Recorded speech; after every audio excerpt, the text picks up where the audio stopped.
سلام بیننده عزیز، خبرهای تاجیکستان و جهان را من مومین احمدی با همکارانم در دوشنبه و پراگ تقدیم میکنم. امروز 9 مارس است.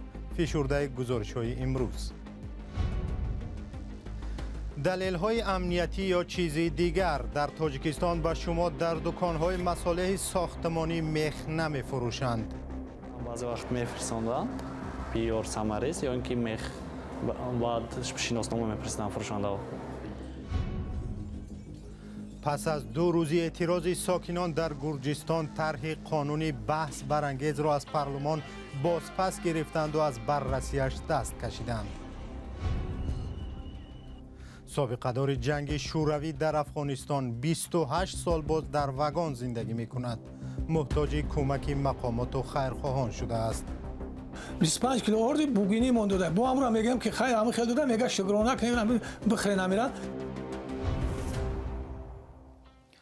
ساکنان در تاجیکستان مثل قبل به آسانی نمیتوانند میخ و دیگر مصالح ساختمانی بخرند. در بعضی مغازه‌ها اکنون میخ را بدون شناسنامه نمیفروشند. مقامات در این باره چیزی نمیگویند، اما بعضی از فروشنده‌ها هشدار گرفتند که در صورت بدون شناسنامه فروختن میخ جزا خواهند گرفت. چرا؟ ادامه موضوع در گزارش مولا رجب یوسفی و شهلای عبدالله. بعضی وقت میفرستند بیار سمریز یا اینکه میخ بعد شناسنامه می‌فرستند فروشنده. محمود خان ایشانخان فرزند استا است. پدر او در شهر استرافشان خانه‌های مردم را می‌سازد. محمود خان همچون یاردمچی پدر زود برای گرفتن مصالح ساختمانی به مغازه می‌رود. میگوید پیشتر فروش مصالح ساختمانی از جمله میخ در مغازه‌ها آزاد بود، ولی اکنون محمود خان وقتی آمدن به مغازه مصالح ساختمانی شناسنامه میگیرد. برای چی گفته پرسیدیم، گفتند خیر ما نمیتونیم، از وزارت گفتن که همین خیلی شود. نامنویس میکنند کی نام و فامیل سری پاسپورت رو نوشته میگیرند. ترتیب فروش بعضی انواع محصولات ساختمانی با شناسنامه بار اول سال 2017 جاری شده بود، اما به گفته بعضی فروشنده ها تا ماه ینور امسال آن چندان جدی گرفتن نمیشد. مشاهده ما در چند مغازه فروش مصالح ساختمانی در ناحیه رودکی نشان داد که فروش میخ پیشدار و یا ثمرز بدون شناسنامه منع شده است. هیچ یک از فروشنده ها حاضر نشدند که در نزد دوربین صحبت کنند. آنها در صحبت های بدون ثبت گفتند که این طلبات قبلا نیز بود، ولی بعد از سال نو، یعنی بعد از ماه ینور، آن جدی‌تر گرفته شده است. یکی از فروشنده ها گفت ناظران منطقوی هر مدت آنها را نظارت میکنند تا ببینند که آنها میخ و یا میخ پیشدار را بدون شناسنامه فروختند و یا در اساس شناسنامه. با گفته این فروشنده آنها از هر نفر شناسنامه‌اش را طلب کرده میگیرند و در دفتر سروقه نامناسب و چند کیلو میخ و یا میخ پیشدار خریدن او را قید میکنند. اکنون ناظران منطقوی به فروشندگان مصالح ساختمانی هشدار دادند که در صورت بدون شناسنامه فروختن میخ آنها جریمه هنگفت و یا حتی حبس مأموری خواهند شد. مقامات نه سال 2017 و نه حاضر مسئله را رسما شرح نمیدهند. یک مقام وزارت کارهای داخلی چند سال پیش به رادیوی آزادی گفته بود تصمیم با هدف پیشگیری از وقوع حادثه‌های تروریستی در کشور گرفته شده است. فروشنده های همصحبت ما هم گفتند با آنها گفتند از میخ امکان دارد بمب ساخته شود. ترتیب فروش مصالح ساختمانی با شناسنامه اساساً در منطقه ها جدی گرفته شده است. در مغازه های فروش مصالح ساختمانی در دوشنبه چون این چیزی مشاهده نمی شود. چند سال پیش در برابر میخ این چنین خریداران گاز مائع، کیسلاراد و کربیت را هم نامنویس می‌کردند. نهادهای قدرتی تاجیکستان همساله از پیشگیری عملهای تروریستی در کشور خبر می‌دهند، هرچند شبهه و گمان‌ها به حرف‌های مقامات کم نیست. مولا رجب یوسفی، شهلای عبدالله، آزادی، دوشنبه. بعد 2 روز تظاهرات خشونت‌آمیز در تفلیس پایتخت گرجستان، نمایندگان 2 حزب در پارلمان طرح قانونی بحث برانگیز درباره مأمور خارجی را بازپس گرفتند. مؤلفان طرح قانون از حزب حاکم رویای گرجی و جناح نیروی مردم گفتند که طرح را به بررسی در پارلمان نمیگذارند. روزهای 7 و 8 مارس هزاران نفر در تفلیس پایتخت گرجستان بر ضد این قانون اعتراض کردند. بیش از 60 اعتراضگر بازداشت شد و مقامات گفتند زیاده از 50 کارمند پلیس در بینظمی‌ها مجروح شدند. وکیلانی که طرح قانون را پس گرفتند در بیانیه گفتند قانونی که در جامعه اختلاف برمیانگیزد لازم نیست. تظاهرگران طرح قانون را یک نوع پیاده کردن سیاست روسیه در گرجستان نامیده بودند.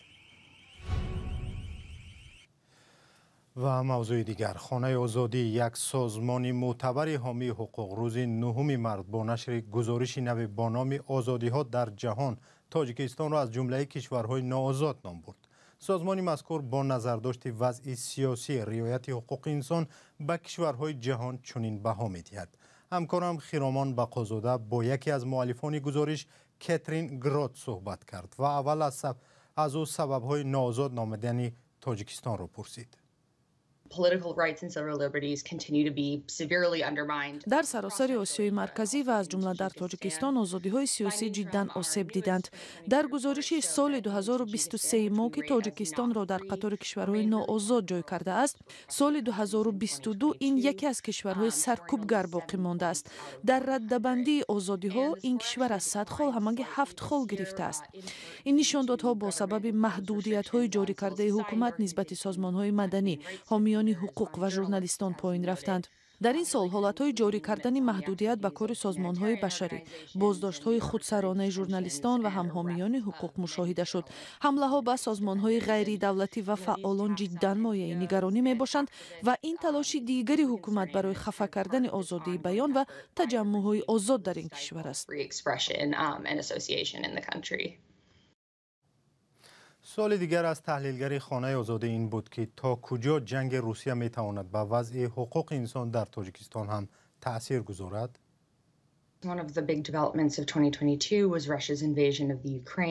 تحولات عظیم سال 2022 تجاوز روسیه به خاک اوکراین بود.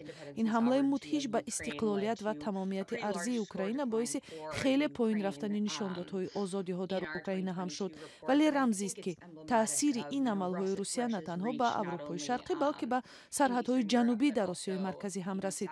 البته این منطقه مکان کشورهای ناآزاد است که دوام 10 سال اخیر این مقام را نگه می‌دارند. سیاست خودکامه روسیه به بسیار کشورها و ساحه‌ها در آسیای مرکزی از جمله تاجیکستان تاثیر کرد و این چیز مایه نگرانی است.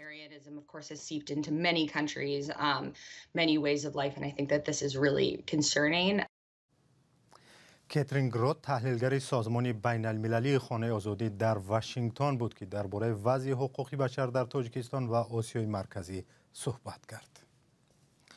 و رو می‌آوریم به اوکراین. ساکنان نیویورک، یک شهر در دونباس اوکراین که در پی حمله‌های روسیه خراب شده است، زندگی سختی دارند. این شهر پیشتر نووگورود نام داشت، ولی 2 سال پیش ساکنان برای جلب توجه آن را نیویورک نام گذاشتند. آن زمان روسیه به اوکراین حمله نکرده بود، ولی جدای طلبان رو به روسیه در دونباس جنگ می‌کردند. شهلای گلخوجه در این باره گزارش تهیه کرده است. از بالای این شهر خردکک در شرق اوکراین که نامی غیر عادی دارد، پیوسته موشک‌ها پرواز می‌کنند. نیویورک در قلب دونباس جایگیر است و 2 سال پیش نام روسی نووگورود را داشت. همه چیز در تابستان سال 2021 تغییر کرد، زمانی که ساکنان نووگورودسک برای جلب کمک و پول از غرب نام اصلی آن را که پیش از شوروی گذاشته شده بود به نیویورک عوض نمودند. آن وقت ما درباره سرمایه گذاری و آمدن سیاحان به اینجا فکر می کردیم، اما هیچ چیز روی نداد جز آن که جنگ سر شد. آثارخانه را ساخته و تعمیر کردند، ولی آن حالا خراب است.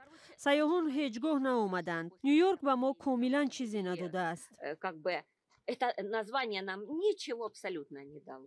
نیکولایونا یکی از 2000 نفر است که در نیویورک ماندند. زمان شوروی این شهر معمولی صنعتی بود که در آن کارخانه زود یابنده کیمیاوی عمل میکرد. اما بعد از سقوط شوروی کار باز هم پیچیده تر شد. برای بسیاری ها در اینجا جنگ فاجعه دیگری 10 ساله های اخیر است. امیدواری های ما که چیزی به سوی بهتر تغییر می کند 30 سال پیش از بین رفت. تقریبا 30 سال پیش امید برباد رفت. این نام برای ما اهمیت ندارد. یوری با 3 فرزند و همسرش گالینا در انباری که برای ذخیره کارتوشکا پیش بینی شده زندگی میکند. آنها بعد از آن که 2 ماه پیش در حولیشان بمب افتاد و در و تیرزه و قسمی از بام خانه‌شان را ویران کرد، به این انبار کوچیدند. برعکس شوهرش گالینا امیدوار بود که عوض کردن نام سرنوشت آنها را تغییر میدهد. агар сулҳу оромӣ мебуд шояд чизе иваз мешуд, аммо ҳоло кӣ дар ин бора фикр мекунад? ба гуфтаи Галина, бомбаҳо як ҷузъи аз зиндагии онҳо шуданд ва Нью-Йорки украинӣ шаҳрест, ки ҳеҷ гоҳ хоб намекунад. Дар канори дигари шаҳр Николаевнаро садои таркиш як қад паронд. ӯ кӯшиш мекунад, ки бо дору аз бехобӣ халос шавад. ҳарчанд доруи хоб мехӯред, аммо вақте шабонгаҳ тирпаронӣ шурӯъ мешавад, чизе дигар кӯмак намекунад. Николаевна замонеро орзу мекунад, ки дар марзи байни Русия ва Украина танҳо як хати бюрократӣ буд. мисли бисёре аз сокинони Нью-Йорк аз Донецк, вай танҳо мехоҳад ба замони шӯравӣ баргардад. ӯ мегӯяд номи шаҳр ҳеҷ гоҳ муҳим набудааст.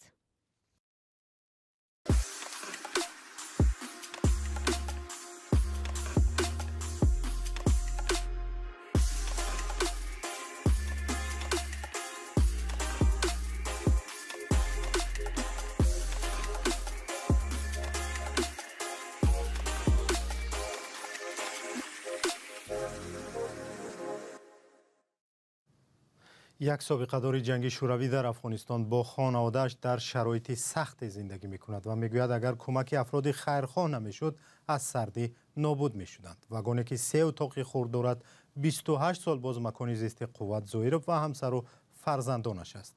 محمود جان رحمتزاده در خانه چوبینی قوت زویروف مهمان شد. این 3 در برای خانوادگان بهترین تحفه عیدانه در روز مادر و بانوان شد. آنها را هم نه مردی خاندان بلکه افرادی دست به خیر آورده نصب کردند. تا این وقت خانوادگان در او تیریزه نداشت. حالا مادر و دختر آینه های دری نو را تازه میکنند. آرزو میکنند که سال آینده هدیه نوبتی به آنها خانه حقیقی و خوبی باشد. آرزویی که چند عید می شود و عملی نمی گردد. تر نبود پرده بود لطه اینا تریزو بینه تریزو کلیون که هن دیگه پاک خیلی مورا نمی هشت مرده نمیشه پدر که کن مودا توفای بهترینه نیکی مو هم گفت دیگه پاکی مودا دم انتظاری از خونه خانوادگان را قوت زویروف مردی خاندان سال 1994 به دهه تبلای آورده است. او پیشتر در شهر کلوب زندگی میکرد. قوت زویروف با فرزندانش در این خانوادگان زندگی میکند.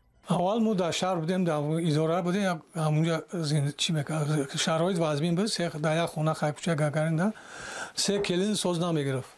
ما همونجا بعد گفتیم که خیلی ما جدا میشیم، هم اومدیم. دهها مدال و افتخارنامه برای کارهای نمونویش دارد. در بحث‌های مرزی با قرقیزستان همراهی همسفانش دعوت شده است. در شهرداری گفتند که به چنین افراد کمک کرده اند. از حساب مبلغ‌های بودجت محلی و اینچنین سهمی سویپورم بعد این مراجعاتشون برای 15 نفر کمک‌های مالیوی رسانیده شد. اما قوت زویروف برعکس توصیف‌های شهردار از تحفه گرفته‌اش انتقاد کرد. با گفته زویروف 25 کیلو آرد که به آنها داده اند قابل استفاده نبود. از نرسیدن کمک‌ها و وعده‌های خالی برای ساختمان خانه‌اش تا پرزیدنت نامه نوشته است. 25 کیلو آرد بوگینی من داده. با امروز میگم که خیلی داده، میگه شکرانک نمیرم بخره نمیرم. در پی نامه‌های بیشمار زویروف حکومت ناحیه مومن‌آباد به او کمک کرد. خود زویروف قائل است که برای ساختمان 25 خلطه ساروج یا سمنت گرفت. در حکومت مومن‌آباد گفتند که آنها راه‌هایی را جستجو دارند تا در ساختمان خانه او کمک کنند. تشکر که ما رو همراهی نمودید. خبرهای نو و تازه رو شما در وبسایت آزادی و از صفحه‌های رادیو آزادی در فیسبوک و تلگرام، تیک تاک و اینستاگرام و توییتر و ادناکلاسنی که هر لحظه میتوانید پیدا کنید. حتما با سامانه رادیو آزادی و صفحه ما در یوتیوب سر زنید. تا دیدار در برنامه‌های دیگر.